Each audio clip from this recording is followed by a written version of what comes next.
आज मैं आपको बताऊंगा कि द बीस्ट ब्रॉक लेसनर आजकल WWE से क्यों गायब हैं। वो जब चलता था तो स्टील की रिंग थरथरा जाती थी। वो जब आंखें घुमाता था तो सामने वाले की रूह कांप जाती थी। और जब गुस्से में आता था तो कमेंट्री टेबल टूटती थी और भीड़ पागल हो जाती थी। हाँ, हम बात कर रहे हैं WWE के सबसे भयंकर राक्षस the beast incarnate Brock Lesnar की। लेकिन अब सवाल उठता है, वो कहाँ है? वो ब्रॉक जो रेसलिंग की परिभाषा बदल देता था, जो अंडरटेकर की अमर स्ट्रीक को तोड़ चुका है, जो रोमन रेंस जैसे ट्राइबल चीफ को F5 मारकर हवा में उछाल देता था, वो आजकल WWE में नजर क्यों नहीं आता? क्या वो थक गया है? क्या उसे अब इस खेल से प्यार नहीं रहा, या फिर पर्दे के पीछे चल रहा है कोई खतरनाक मिशन? रेस्टलमेनिया 39 में जब ब्रॉक ने ओमोस जैसे दैत्य को अपनी बाहों में उठाया और धम्म से पटक दिया तो पूरी दुनिया ने एक ही बात कही, ये है असली विनाश। लेकिन उसी रात कुछ ऐसा हुआ जिसने WWE यूनिवर्स को हिला दिया।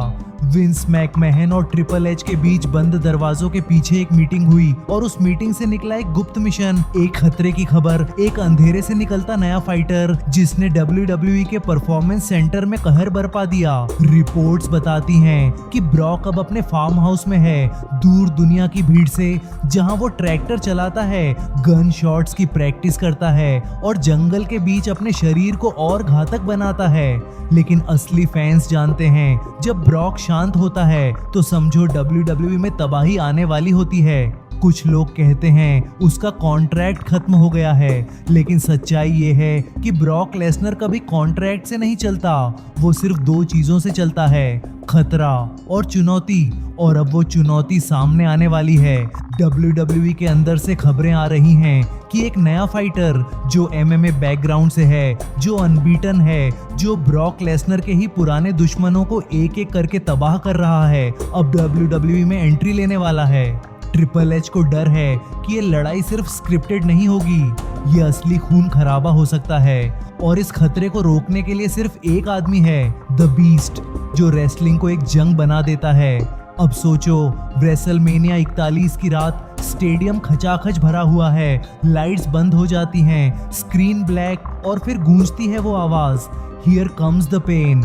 और जैसे ही स्टेज पर ब्रॉक आता है, पूरे स्टेडियम की दीवारें हिलने लगती हैं, फैंस खड़े होकर चीखते हैं और कमेंट्री टेबल से आवाज आती है, he is back, the beast is here. सामने खड़ा है वो नया फाइटर, बड़ा, ताकतवर, लेकिन उसकी आंखों में डर है क्योंकि सामने है ब्रॉक लेसनर।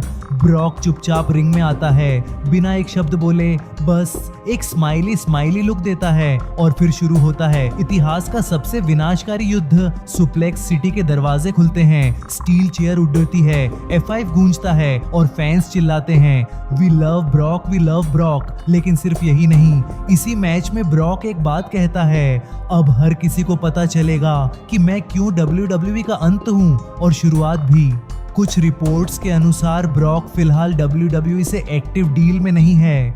उनका कॉन्ट्रैक्ट रेसलमेनिया के बाद खत्म हो गया और वो अब सेमी रिटायर्ड मोड में हैं। पर WWE जानता है और फैंस भी जानते हैं, जब जब खतरा बढ़ता है, WWE एक ही दरवाजा खटखटाता है, ब्रॉक का। और ब्रॉक सिर्फ रिंग में लौटता नहीं है, वो लौटता है WWE को फिर से हिला देने के लिए। चाहे रोमन रेंस हो, कोडी रोड्स हो या गंथर, कोई भी हो, ब्रॉक जब आता है तो सबको डर लगता है। इसीलिए दोस्तों, अगर आप भी चाहते हो कि ब्रॉक लेसनर वापस आए तो इस वीडियो को ऐसी स्पीड से शेयर करो जैसे F5 हवा में उड़ाता है। आप मुझे कमेंट सेक्शन में बताएं कि आप ब्रॉक को कितना मिस कर रहे हैं। और हाँ, चैनल को सब्सक्राइब करना मत भूलना, वरना अगला सुप्लेक्स आपके मोबाइल पर भी गिर सकता है। देखते रहिए रेस्टल कहानियां।